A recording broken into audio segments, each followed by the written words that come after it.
Olá pessoal, tudo bem? Sejam muito bem-vindos a esse vídeo. Eu queria conversar com você hoje sobre um tema complexo, portanto você vai ter que pegar alguns minutos a mais aí, mas muito interessante. Um tema realmente muito interessante para você entender um pouco sobre a crise brasileira, mas também a crise global, né? O momento histórico que o mundo está passando, e isso envolve diversas coisas, entre elas as quais nós vamos falar nesse vídeo. Primeiro, a crise brasileira, né? E a gente vai explicar de trás para frente agora, onde lá na frente, onde lá atrás, na verdade, como tudo começou, né? Falando desde da problemática da Rússia, né? Com a Ucrânia, né? Essa problemática, a reação da Europa em relação a isso, o desenvolvimento de tecnologias de gás de xisto nos Estados Unidos, a influência disso no preço do petróleo, a influência do preço do petróleo na economia mundial e na economia brasileira, e o que o setor sucroalcooleiro tem a ver com isso, e o que a crise brasileira tem a ver com isso. É complexo, como eu falei, né? Mas a gente vai tentar falar de forma resumida sobre cada um desses temas e a interferência de um no outro. Afinal de contas, nós estamos falando de um mercado globalizado, né? No mundo de hoje não existe mais outra opção sem ser a globalização. Então a gente vai entender um pouco dessas interferências entre uma coisa e outra coisa e o porquê de algumas coisas vão ser esclarecidos aí para vocês, ou ao menos tentar. Como esse tema é complexo, depois eu vou dividir então cada um desses temas e falar um pouco mais sobre eles, mais especificamente sobre cada um desses temas, tá certo? Esse primeiro vídeo é para fazer a interligação entre todos eles. Pois bem, todos vocês sabem que na Ucrânia, em 2013, eu acho, 2012, alguma coisa assim, teve aquela problemática lá, e a Ucrânia é um país estratégico para a Rússia. Né? Por que estratégico? Porque tem ligação com petróleo. E onde tem petróleo tem dinheiro, então é estratégico. A Rússia não vai deixar que um país desse que é estratégico, um aliado dela, se torne tão independente de forma que eles não tenham mais influência sobre isso.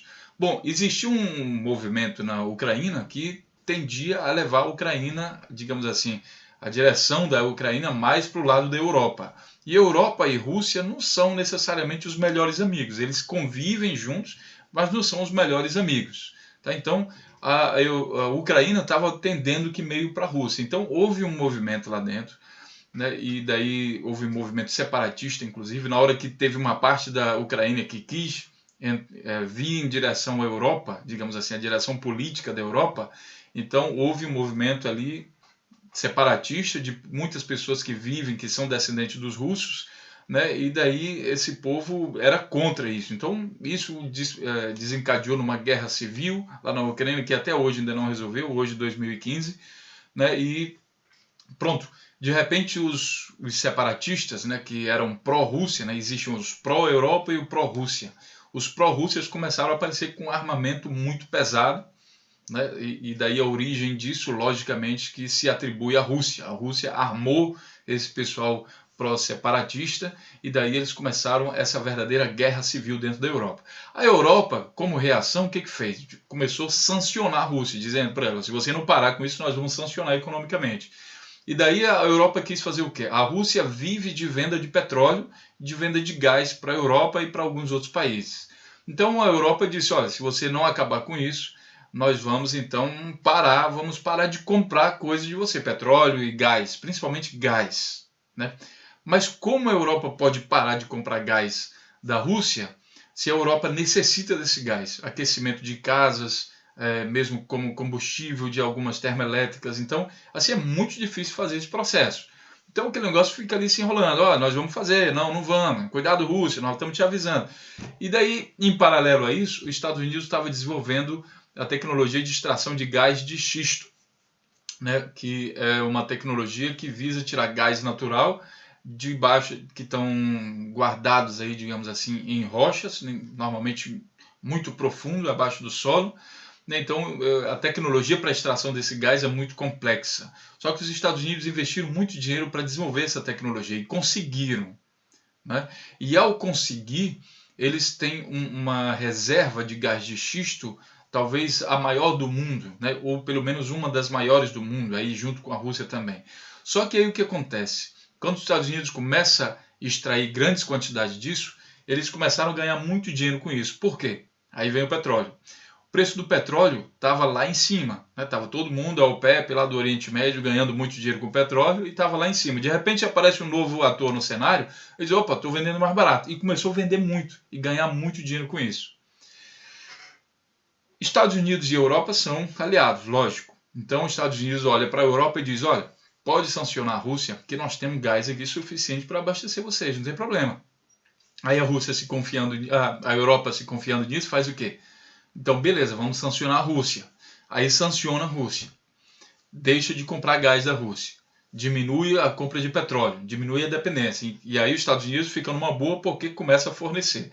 A Europa pressiona também a OPEP, antes dessa coisa de gás de xisto, né? A OPEP é a organização lá do petróleo, para que diminua o preço.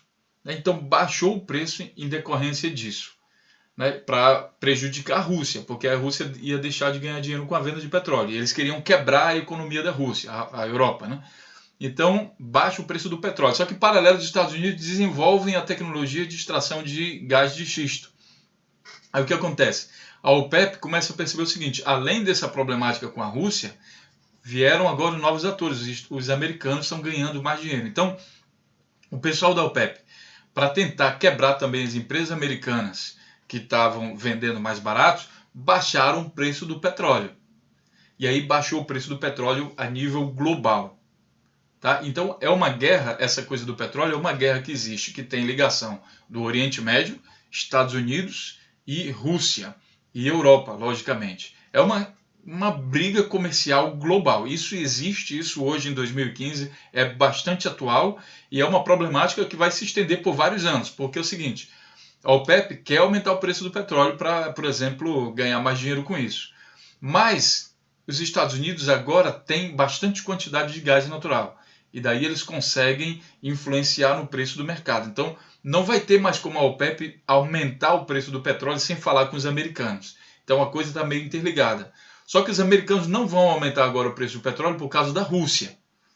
Porque eles querem quebrar a Rússia também, economicamente, para eles pararem de interferir na economia, por exemplo, da Ucrânia. E vocês sabem também que Rússia e Estados Unidos nunca foram ali os melhores amigos, tá certo? Complexo, né? Até aí, tudo bem.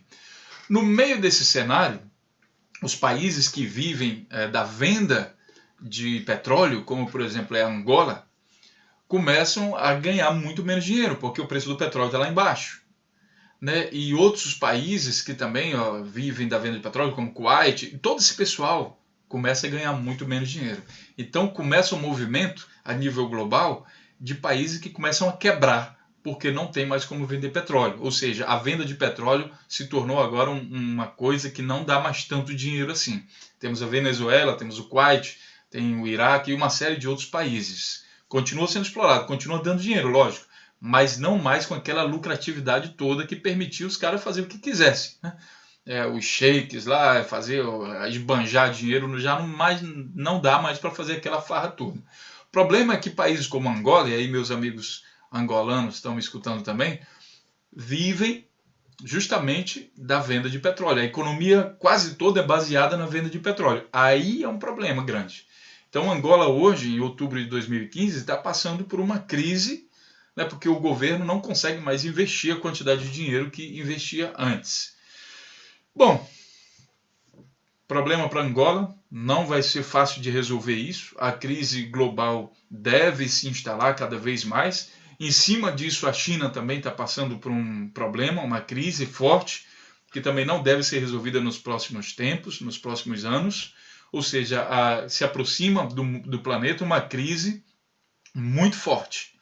Muito forte, uma crise econômica muito forte, talvez mais forte do que a crise de 2008. Nós já estamos nela, só que ela tem uma velocidade assim, ela vai se alastrando cada vez, ela não é tão rápida, não é que nem uma bolha, ela vai estar sendo criada e vai ser bastante forte, justamente porque ela está sendo construída, digamos assim, gradativamente, por diversos fatores. Bom, isso a nível global, mas o que isso tem a ver com o Brasil? Pensem comigo, a turma da OPEP, a turma do petróleo, começa a olhar para um lado e para o outro, né, e vê o seguinte, todo mundo quem ganhava dinheiro com petróleo está começando a meio que quebrar, entendeu? Já não ganha mais tanto dinheiro assim. Tem que reduzir custos, aumentar a eficiência de produção para garantir a lucratividade. E isso não é uma tarefa fácil para quem vivia viciado em ganhar dinheiro fácil, entre aspas, fácil, dinheiro do petróleo. E no Brasil, o que acontece? No Brasil nós temos um outro cenário, o único país do mundo que tem um outro cenário, né?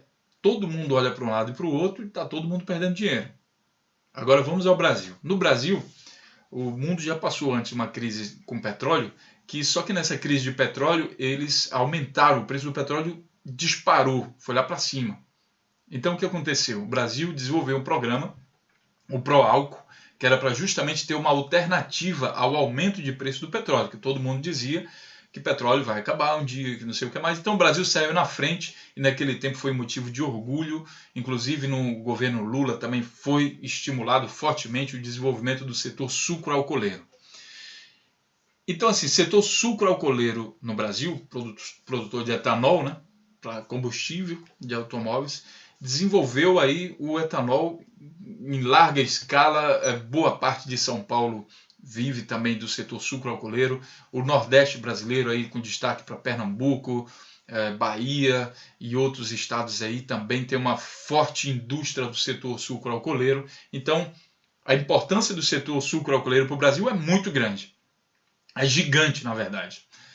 Né? E para quem não é do Brasil, né? Então você vai entender agora o que acontece no Brasil. Quem é do Brasil sabe a importância do setor sucroalcooleiro, o setor do etanol. Bom, é tão importante que até a Petrobras investe também nele. Então o que acontece? Nós sabemos que com 1 litro de gasolina você anda com um automóvel determinada quantidade de quilômetros. Com 1 litro de etanol, você anda mais ou menos 75% dos quilômetros que se anda com 1 litro de gasolina. Tá? Por isso que o preço da gasolina, o preço do etanol, aliás, no Brasil, é regulado em função do preço da gasolina, ou seja, mais ou menos 75% do preço da gasolina. É sempre assim, está acoplado. Tá? Então, o preço do etanol, preste bem atenção nessa parte, o preço do etanol é mais ou menos 75% do preço da gasolina. Por quê? Porque com 1 litro de gasolina, se você andar 100 km, com 1 litro de etanol você vai andar 75 km. Até aí tudo bem? Beleza. Só que um detalhe, o preço do etanol varia em função, ele sofre influência da produção do etanol, que vem da cana-de-açúcar, que tem um setor que é totalmente diferente do setor do petróleo. A maneira de se produzir etanol é diferente da maneira que se produz petróleo. Portanto, seus custos são independentes do petróleo. Até aí, beleza. Então, o que eu faço? Se eu quero aumentar a lucratividade do setor sucroalcooleiro, eu aumento o preço do etanol para o consumidor final. Aí eu viabilizo o setor sucroalcooleiro. Só que agora o mundo está vivendo uma nova época. Né? Os Estados Unidos desenvolveram nova tecnologia, o preço do petróleo foi para baixo. E com isso, no mundo inteiro, o preço do petróleo foi para baixo, inclusive o da gasolina. E aí o que acontece no Brasil? O preço da gasolina deveria descer, não é isso? Só o que acontece com você que tem motor flex no seu carro, se o preço da gasolina fica igual ao preço do etanol ou fica mais barato do etanol? Lembrando, o preço do petróleo baixou, mas o do etanol, o custo de produção, continuou o mesmo. Né? O gasolina baixou. Hoje poderia a gasolina ser mais barata do que o etanol no Brasil. O que acontece com você, consumidor, se o preço da gasolina e do etanol for a mesma coisa, for o mesmo preço? Qual é dos dois que você vai comprar? Logicamente, você vai comprar a gasolina. Só que se você comprar a gasolina, você deixa de comprar o etanol deixa de vender, e o que acontece com o setor sucroalcooleiro do Brasil? Quebra. Ele quebra. Se destrói. Se você para de comprar etanol, né, então não tem mais dinheiro entrando no setor sucroalcooleiro. Então, o que o governo precisa fazer? Interferir, né, para que isso não aconteça. Ele precisa manter, no mínimo, manter o preço da gasolina lá em cima. ok? Então vamos manter o preço da gasolina. Se possível, aumentar um pouco mais, que é para viabilizar mais o setor sucroalcooleiro. Porque se eu deixar baixar, se eu não regular, se o mercado não regular isso, você destrói o setor sucroalcooleiro.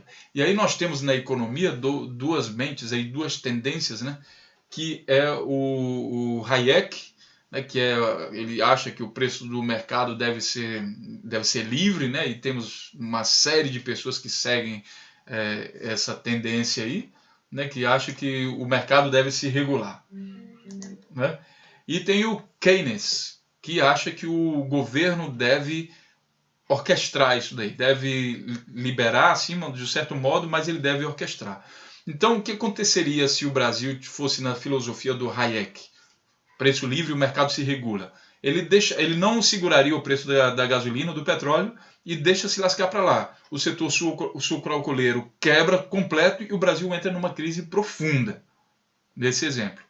Aí o Brasil adota, né, como tem uma queda aí para o lado de esquerda, né, então segura o preço do combustível, interfere na economia para garantir a existência do setor sucroalcooleiro. Aí a gente tem dois partidos no Brasil, né? Tem o Partido Trabalhador, o PT, que tem essa tendência mais para o lado de Keynes, ou seja, o Estado controla uma certa parte, sim, segura, mantém o setor sucroalcooleiro. E aí tem o partido do PSDB, que é um grande representante disso, que segue a linha do Hayek, né? Que o mercado é livre, deixa o mercado fazer o que quiser. Então, nessa situação, quebraria o setor sucroalcooleiro. O governo atual do PT, então, segurou, regulou. E aí tem uma outra problemática, né? Quando até aí tudo bem, segura, então beleza. Engraçado, eu acho engraçado o seguinte, que o pessoal do governo não tenta explicar isso, então a população fica assim sem saber e só fica sendo bombardeado pelas consequências das coisas. Mas a causa, que nem eu estou falando agora para vocês, eles não explicam. Então fica uma coisa assim, ninguém está entendendo direito. Por quê? Isso é economia profunda.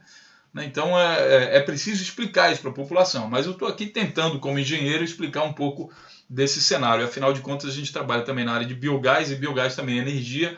Então a gente tem que entender, sim, como o sistema funciona. Aí tem um problema. Todo o pessoal da OPEP, do petróleo a nível do mundo, né, eles olham para um lado e para o outro, né, e veem que todo mundo está vendendo mais barato, ou seja, a lucratividade de todo mundo baixou. Só tem um ator nesse setor do petróleo aí que não baixou os preços. Justamente a Petrobras. Aí, bom, a Petrobras, na verdade, aumentou os preços. Se a Petrobras aumentou os preços e o custo do petróleo agora está mais barato, significa que o lucro da Petrobras, teoricamente, está maior do que antes. E olha, está maior do que qualquer outro no mercado internacional. Ou seja, não faz sentido a Petrobras estar tendo prejuízo. Não faz sentido. Tá? Então, a Petrobras passou a ser vista a nível internacional como uma empresa que é bastante interessante fazer aquisição. Por quê? Comprar a Petrobras significa o seguinte: olha a situação do Brasil. O Brasil não pode baixar o preço da gasolina. Mesmo com a variação do petróleo internacional, o Brasil não pode baixar o preço por causa do setor sucroalcooleiro. Beleza, vamos pegar eles lá. Então compra a Petrobras porque ela tem uma lucratividade alta. Aí começa a política do negócio. Como comprar a Petrobras se ela é uma estatal? Complicado, né? Se fosse privado, era fácil. Chegava lá, botava o preço e acabou. Qual é o seu preço? É tanto. Não, vou pagar tanto. E você vai brigar lá para cima e bota o preço em cima da... Mas é estatal. Então não dá para fazer assim de uma maneira tão fácil. Aí o que você faz? Primeiro, você compra a mídia. Né, a nível internacional. E capitalismo selvagem, capitalismo Hayek é isso. Você está livre para fazer o que quiser, não tem regulamentação, você vai lá e compra tudo com dinheiro. Então você compra a mídia do país. Para que comprar mídia? Para detonar aquela empresa. Já que ela é estatal, né, vamos detonar ela. Vamos falar mal dela, vamos descobrir casos de corrupção, vamos jogar ela lá para baixo, vamos dizer que ela é pesada, que está dando trabalho para o Estado. Então vamos falar bastante mal dessa empresa nas mídias. Adivinhem o que é que tem acontecido nas mídias brasileiras quando se fala da Petrobras. Você acha que é coincidência que todas as emissoras, a grande mídia brasileira, fala mal da Petrobras? Você acha que é só coincidência? Dentro desse cenário todo, a Petrobras com potencial, não vou nem dizer que ela está lucrando, mas com potencial de ter o maior lucro do planeta. A empresa que, com o maior lucro do planeta, porque todo mundo lá está embaixo, não pode aumentar. Ninguém mais tem setor sucroalcooleiro desenvolvido como o Brasil tem. Né? É normal isso, que toda a mídia, aliás, a grande mídia, aquela mídia maldosa que quer destruir mesmo, é normal que eles falem mal isso? Todo mundo a mesma voz? Então pensem o seguinte, vamos pensar se isso faz sentido o que eu estou falando. Vamos imaginar que o pessoal da OPEP, pessoal americano, todo mundo que quer botar olho na Petrobras, que está ganhando muito dinheiro, que tem o potencial para estar ganhando muito dinheiro, aí eles vão tentar comprar. Então precisa jogar o preço dela lá para baixo. Jogo lá para baixo. Aí o que eu faço? Algum partido político. Eu vou olhar algum que tem uma tendência assim meio que mercado liberal, deixa liberal, o mercado toma conta. Então, já que é o mercado que está fazendo essa força, quem é o partido no Brasil que mais faz isso? PSDB, né? Então você sabe que o PSDB tem ligações, inclusive com o Armínio Fraga, que trabalhou para esses grandes centros econômicos, aí, Wall Street aí, nos Estados Unidos. Então o PSDB é o partido do Brasil que mais tem ligação com esse povo, com esse capitalismo selvagem, digamos assim. Então vamos botar para lascar. Então o PSDB tem uma voz que soa uma música só, né? Privatização. Então, vamos falar o que o PSDB faz. Ele fala mal da Petrobras, também diz que isso é um peso para o Estado brasileiro, que o Estado tem que ser menor, que o Estado não sei o quê. Então, bate no Estado, já é oposição mesmo, então bate no Estado, queima a Petrobras. Quando as ações da Petrobras estiverem lá embaixo, aí vendem ela e o camarada que aparecer comprando aparece como salvador da pátria. Lógico, olha aqui, essa firma velha aí está toda quebrada, eu vou ajudar vocês e vou comprar ela. Então ele aparece como salvador da pátria. Você acha que é loucura isso que eu estou falando? Você acha que é loucura? Ah, o Glenn, você não tem a menor noção de economia. Você acha que é loucura que isso não existe? Então pesquise um pouco sobre a história da Vale do Rio Doce. O que mudou naquele tempo? Naquele tempo era o governo do PSDB, que é o estilo mercado liberal. Né? O mercado dá conta de si mesmo. Então o que fez? O governo naquele tempo, diferente do governo de hoje, que segurou, que não deixa a Petrobras, não entrega a Petrobras assim, naquele tempo o governo disse a Vale é um peso, a Vale é ruim, a Vale é ingrata, a Vale não presta, então vamos vender ela. Então, se você pesquisar um pouco a história da privatização da Vale, você vai ver que ela foi vendida por 3 bilhões de reais, só que o preço de mercado dela foi estimado em 92 bilhões de reais. Uma diferença sozinha, uma diferencinha de 89 bilhões de reais. Isso naquele tempo. Hoje a Vale vale muito mais do que aquilo. Tá? Então, o que eu quero dizer? Resumindo, se você é vendedor e você tem algo a vender, eu vou pegar aqui o meu celular para exemplificar esse celular aqui. Digamos que eu quero vender esse celular. Você acha normal eu falar mal do celular para vender o celular? Ou eu, como vendedor, tenho que falar bem? Normalmente, eu, como vendedor, tenho que dizer que está uma beleza, né? Esse celular não está mais tão atual, sim, mas o que eu vou falar? Vou dizer, olha, celular que se eu sou vendedor, né? Esse celular está uma beleza, isso aqui é o melhor celular do mercado, funcionou sempre muito bem a vida toda, olha, é tanto. Vou jogar o preço dele lá para cima. Por que você jogaria isso aqui lá para baixo? Se você quer vender. Então, se o PSDB quer vender, privatizar, por que ele joga o preço das coisas para baixo, o preço dessas empresas? Né? Já que a Vale era tão ruim assim, hoje é uma empresa importantíssima para o Brasil, né? Com valor econômico, um valor muito alto. Depois que foi privatizada, se valorizou cada vez mais. Por quê? Porque existe um potencial de mercado. Se existe um potencial de mercado, você não pode vender uma empresa dessa como sendo um traste, um prejuízo, um regresso para o país. Você tem que vender ela dizendo, olha, isso aqui eu não dou conta de administrar, mas isso aqui é um potencial enorme. Isso aqui vai se tornar a maior mineradora do mundo. Tá? Então não faz sentido você bater na Petrobras para depois vender. A não ser, e aí a gente vai estimular um pouco aqui a imaginação, se você tem outros interesses ocultos aí por trás. Aí a gente vai recapitular. Nós falamos que o pessoal do PCdoB é o que mais tem ligação com Wall Street, com o capitalismo selvagem. O que acontece nessas reuniões por trás da cortina entre essas pessoas e o capitalismo selvagem? Será que não tem alguma coisa aí? Vamos especular, tá? Será que não tem alguma ligação de interesses, tipo uma grande empresa? E olha, se você conseguir baixar, você ganha tantos por cento. Comissão daqui, comissão dali. Aí abre uma conta na Suíça, bota o dinheiro lá. Será que não tem alguma ligação com isso?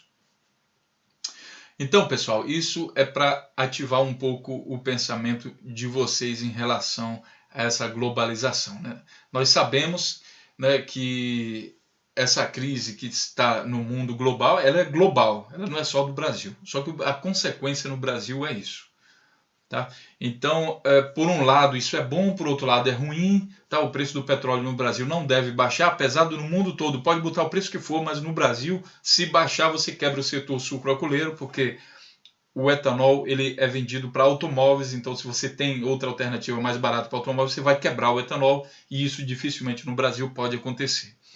Tá? No setor de biogás, isso também respinga, porque, claro, quando a gente fala de biodigestores para tratamento de resíduos, é uma das vertentes que viabilizam projetos de biodigestores, ele é justamente o biogás, que também é para geração de energia, por exemplo. Então, eu vou competir agora com o gás, né, que é produzido, digamos, o gás agora mais barato, então isso poderia, digamos, o biodigestor tem três vertentes, né? Eu tenho o gás, né, tem a energia elétrica, a energia térmica através do gás, tem o biofertilizante e tem também o de tratamento de resíduos. Tá? Então, biofertilizante é uma vertente que você viabiliza, então você tem que procurar ganhar dinheiro com isso para viabilizar seu projeto. A outra é tentar com tratamento de resíduos, nem sempre dá para fazer. E a outra, claro, é o biogás. Se você quer baixar demais esse preço do biogás, você também meio que prejudica negativamente projetos de biodigestores. Então, no Brasil, ainda está muito interessante e deve ficar muito interessante, porque o preço do petróleo não deve cair no Brasil, pelo contrário, deve aumentar. Cada vez que aumenta, você viabiliza mais o setor sucroalcooleiro, e eu não acredito que durante o governo de centro-esquerda, que eles vão abandonar o setor sucroalcooleiro e deixar quebrar. Se fosse um governo de direita, aí sim, deixa quebrar. Um governo só de direita. Deixa se lascar para lá, porque aí é o mercado que regula tudo, não é isso? O Estado não deve interferir em nada, então não interfere. Se não interferir, a influência que vem de fora é para quebrar, porque baixa o preço do combustível e quebra o setor sucroalcooleiro. Isso é simples de entender. Tá bom? Então, no momento, é um governo de centro-esquerda, não deve quebrar isso. No momento, é bastante interessante investir em projetos de biodigestores. Né? Então, era isso que eu queria falar para vocês. Lá na frente, eu vou fazendo vídeos e vou mostrando mais dados e fatos, falar um pouco mais sobre a tecnologia de gás de xisto, também essa coisa com petróleo, a guerra, mas enfim, é um texto muito complexo, só agora nós temos aí meia hora de falar, né? Mas eu acredito que foi bastante interessante para você ver esse vídeo. Escreva seu comentário aqui embaixo e não esqueça de assinar o nosso canal Energia e Meio Ambiente para ficar ligado sobre essas coisas, que a gente também vai falar de política internacional, mercado globalizado e muito mais coisas aqui, tá certo? Um grande abraço a você, um bom dia, bom início de semana e tudo de bom. Né? Lembrando aqui, só para registrar, estamos em outubro de 2015. Até o próximo vídeo, um grande abraço e até lá.